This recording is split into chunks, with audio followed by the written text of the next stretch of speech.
And good morning, and welcome to another hot cup of common sense. I'm gonna hang out here for a second while you guys come in. Fuzzy, what's up? Fuzzy, what's going on, guys? Good morning. Is it good morning? Yeah, it's still morning, isn't it? Yeah, 10:44 here where I am. I just thought I would jump on, say hi, and so, hey, we're going to do this tour. I'm really excited about the tour. That's what I wanted to jump on and talk to you guys about. And morning from Alaska. I love Alaska. I have done a lot of shows around Anchorage and Fairbanks, and I just worked a cruise ship up through Ketchikan and up that way. So I love, that's beautiful up there. 144 where I am. Dilly, what's up? Guys, thanks for dropping in. I don't know if some of you have seen that we're going to go on a tour, which is called the Deplorables Comedy Tour. And it's going to be me, Terrence Williams, who you guys probably know from the videos, and Michael Loftus, another comic who did write for Kevin Can Wait, and was a producer on Charlie Sheen's show, Anger Management. He's done a bunch of other stuff too. And we are going to have the Deplorable Choir, the girls, do some of their songs on the show, on the tour. So it's going to be fun. The first two dates have already been booked. We're doing Houston, November 5th, and Dallas, November 4th. And other dates were coming. We just booked these two because we wanted to, it's kind of the dry run thing. We wanted to get together and do the show and see how it works and what pieces we want to put and where the songs should go in the show and that kind of thing. So that's what these first two dates are. But yes, hopefully we're coming to New Mexico and Philadelphia because got a big, well, I don't even know if I should say, we got a big investor behind the tour, and they're really excited about. It's kind of a secret. This is kind of funny. It's sort of a secret Hollywood group that is conservative, and they want this tour to do well. There's talk of hoping to make this like the next. Oh, speaking of Alaska, I just noticed that Alaska. I have on a T-shirt that I bought in Ketchikan. That's so funny. Oh.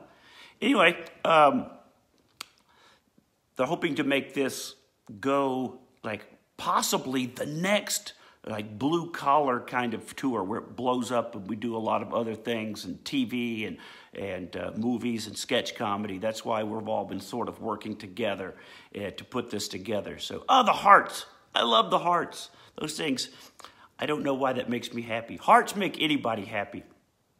So, yeah, that's what we're going to try to do is get this out going big time across the U.S. And I will be on by myself, just so this was already booked. I will be at the Ice House in Pasadena, California, November 2-3. Yeah, November 2-3. I will be at the Ice House in Pasadena. And anyway, it's not a mullet. This is just long hair. A mullet was really short up on top, and see, this isn't. This is just long hair. But thanks for trying. I will also be at the Laugh Factory in Vegas. I'll be at the Laugh Factory in Vegas, December 3 through 9. So. Oh, that's okay. I'm so used to it. I was at Cabela's yesterday. Cabela's the gun store, picking up some ammo, and the guy actually said, "Can I help you, ma'am?" And then goes, "Oh, I'm so sorry." So I'm totally. When the wife and I go out to eat sometime, the waitress will come up behind us and go, "Are you ladies ready to order?" And then I turn around, and this one guy goes, "Well, there goes my tip."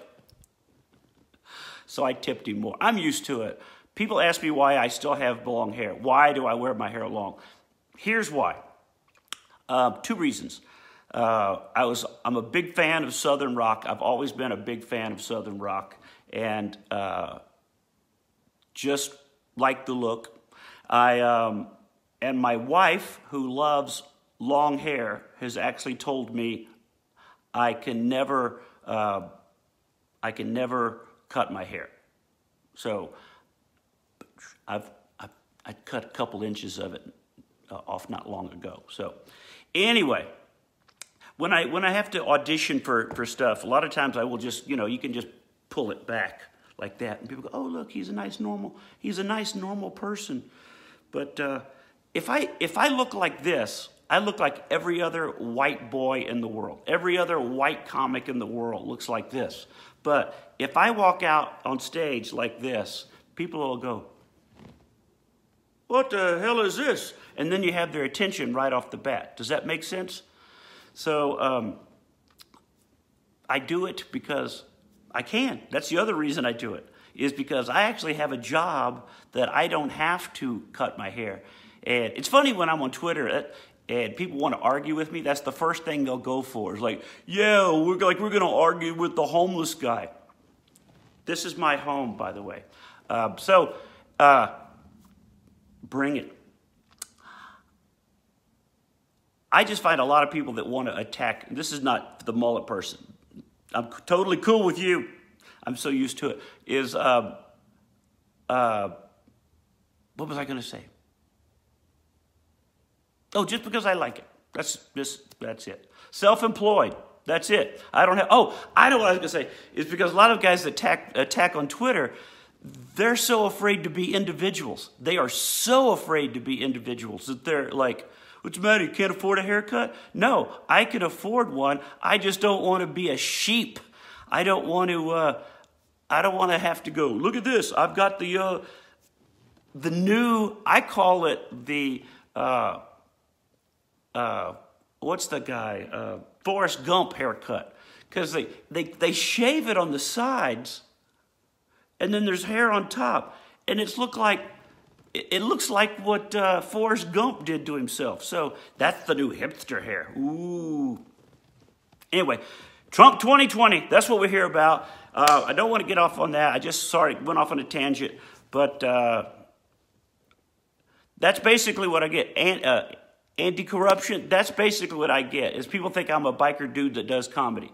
And I wear a lot of leathers. I do. Life is like a box of chocolates.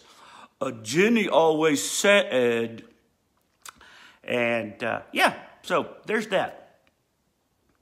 But back to the tour. We're going to go on tour.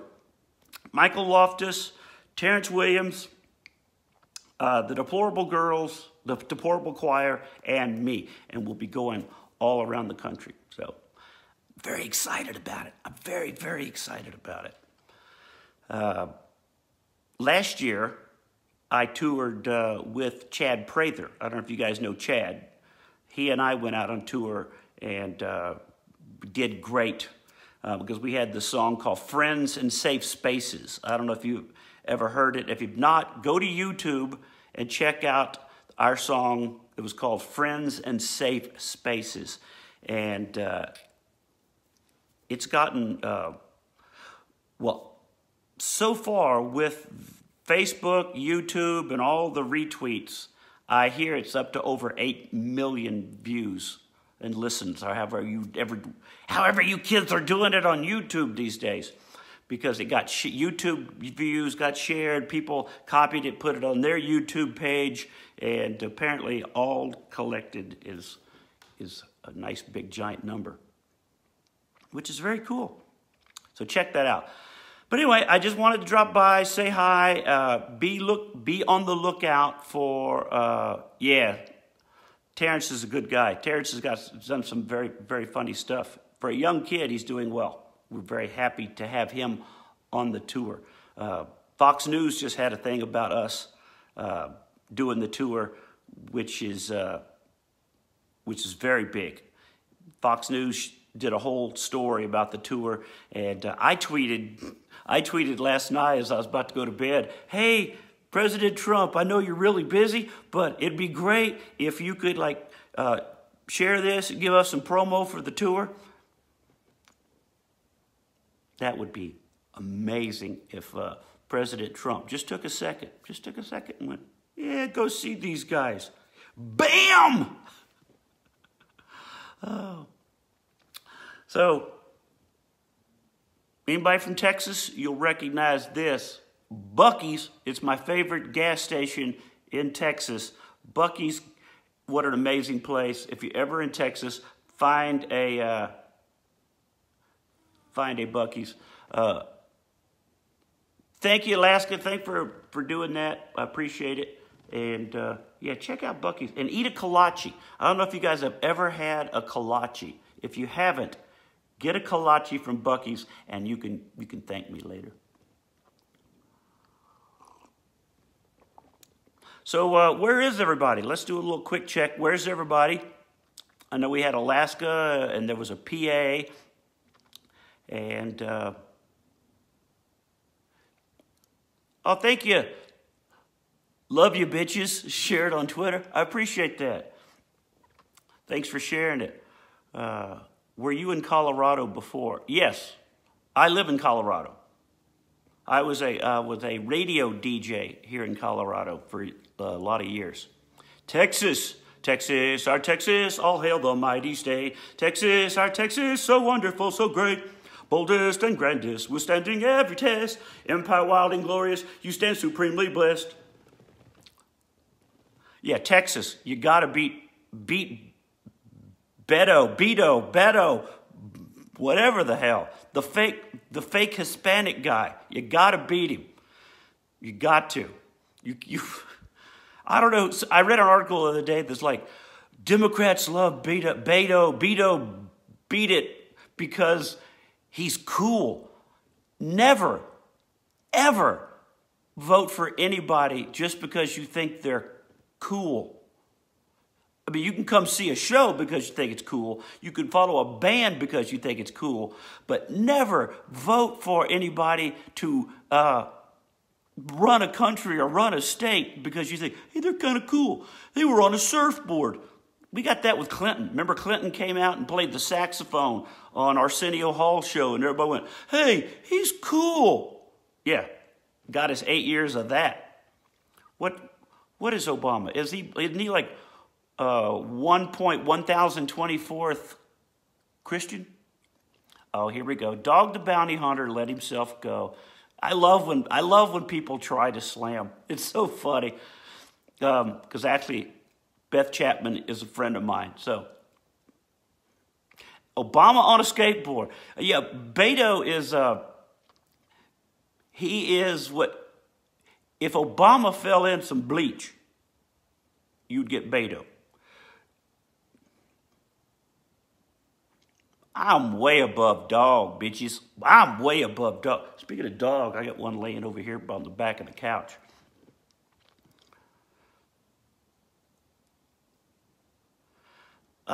Thick Brat, this is your first day on Periscope. Congratulations. Welcome. Glad you could make it.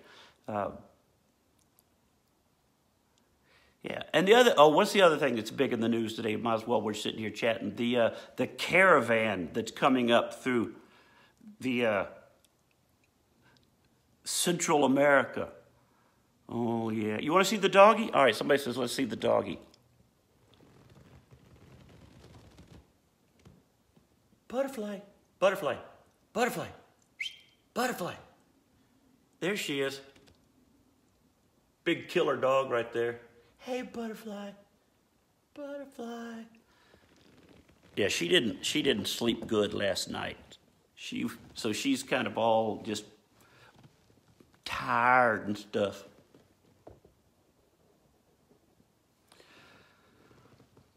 Dog don't care. Dog don't care at all. There's two cats that run around this house, and they annoy the dog in the night, and the dog doesn't sleep well. Well, then the cats go and hide during the day, and the dog sleeps. Very weird nature cycle that's going on around this place. Anyway, the caravan that is coming up through Central America, did you guys hear that they just got stopped with 230 pounds of marijuana?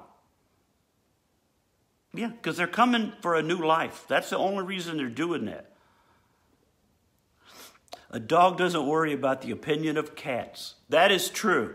A lion does not worry about the opinion of lambs. God bless America. Oh. And 100 ISIS fighters. I haven't heard about that, but I did hear about the marijuana. It was a breaking story. I'm addicted to social media and news and stuff like that because before I did stand-up, I used to work for the Houston Chronicle, the newspaper in Houston, and so I'm a news junkie, and I love keeping up with everything. So I get alerts from just all this stuff. Oh, and there goes the dog. It must be 11 o'clock. The sweeper just kicked on. The wife bought one of those Roomba. I call it the robot vacuum. If you hear that, that's what's going on. The dog hates it. Dog will bark at it constantly. She chases it around the room. That's the only thing that woke her up. Look, here, I'll show you guys.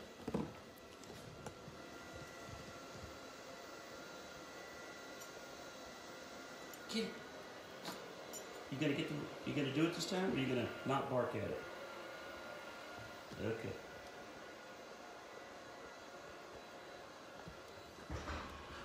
Hysterical.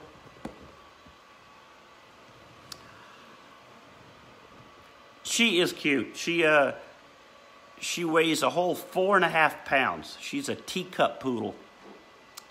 I had 3 American Eskimos. I was very much into. That's my favorite kind of dog. I'll show you this over here.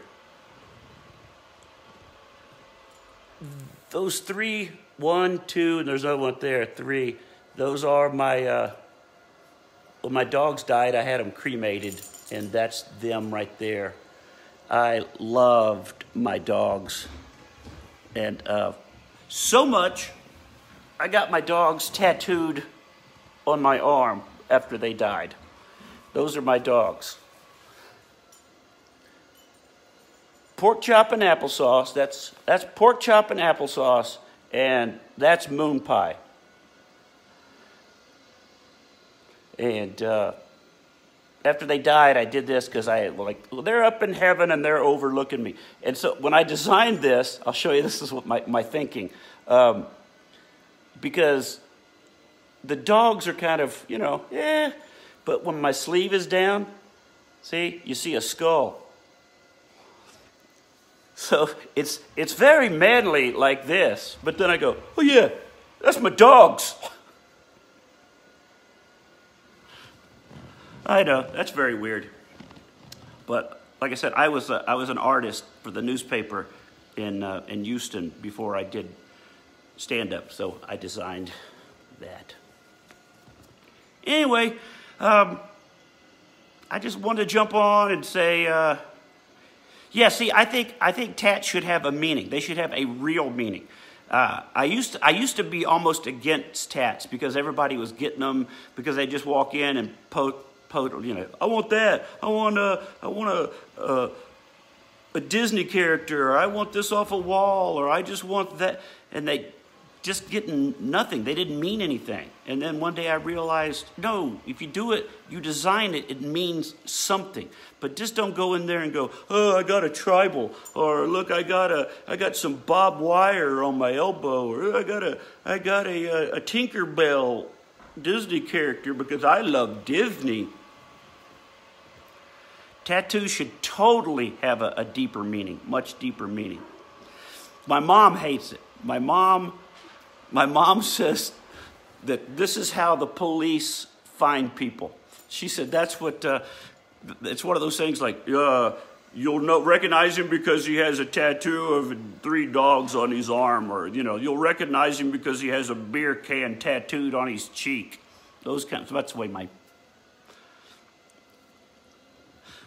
for a long time I thought it was true. And I still don't understand why anybody tattoos their face. I don't understand, sorry, don't tattoo your face. Don't tattoo your face, and don't tattoo your neck. And ladies, don't tattoo your boobies. Don't tattoo your boobies. No guy wants to be about ready to kiss a boob and there's a snake head right here. You know what I mean? Nobody wants to, you raise up a shirt and all of a sudden there's a winged bat.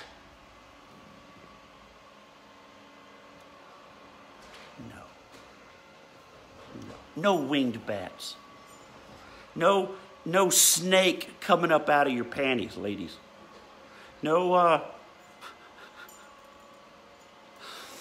I do this joke sometime in my act. I don't do it all the time, but I always thought, I go, ladies, here, if you're going to get a tattoo, here's what you should get. You should get a tattoo of a turkey on one thigh and a tattoo of a Father Time on the other thigh. And you tell everybody, there's always a lot of good eating between Thanksgiving and New Year's. I know that's not a clean joke, but I think it's very funny.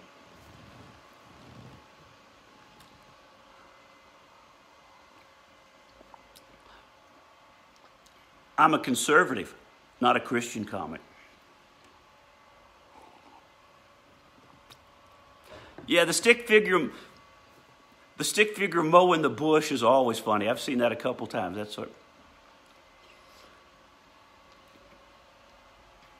Thank you. Glad you like that. That's one of my favorite jokes. I typically do it around this time of year because it's a timely joke.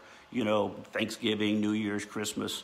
And matter of fact, I may have to pull that out for I don't know.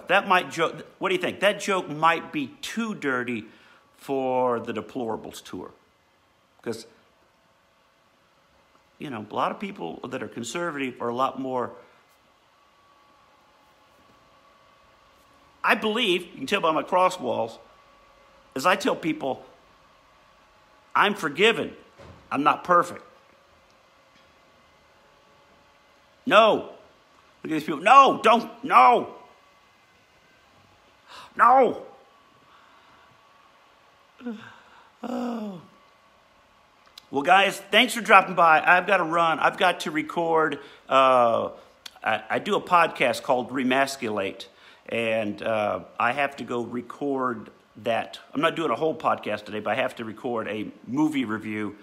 I work with some of the studios around, and they send me movie premiere screeners, or I go to the theater and see a movie before it comes out, and then I do reviews. And I have to get one done and recorded today for the Sisters Brothers.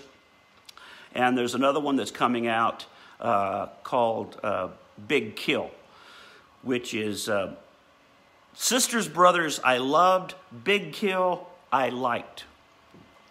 I love Westerns. I absolutely love Westerns. It's one of the reasons my house looks like the inside of a saloon. That's why, and I've got Western stuff everywhere. I'm a big, there's actually, that horse right there is from 1880. I love Western stuff. And if there's a gun smoke on, I'll watch it. Guys, all right, I'm going to run. I got to take care of business, but thanks for dropping in. I appreciate it. And you guys rock. Please share this when we're done. Share this video, and we'll do some more of these hot cup of common sense. I do these. I used to do them once a week, and I need to do it more. So we'll do that. All right, talk to you later, guys. Remember, common sense. Use common sense. Teach your kids common sense. All right, see ya. Have a great day. You guys rock. Keep America great, and stay deplorable. Later, guys.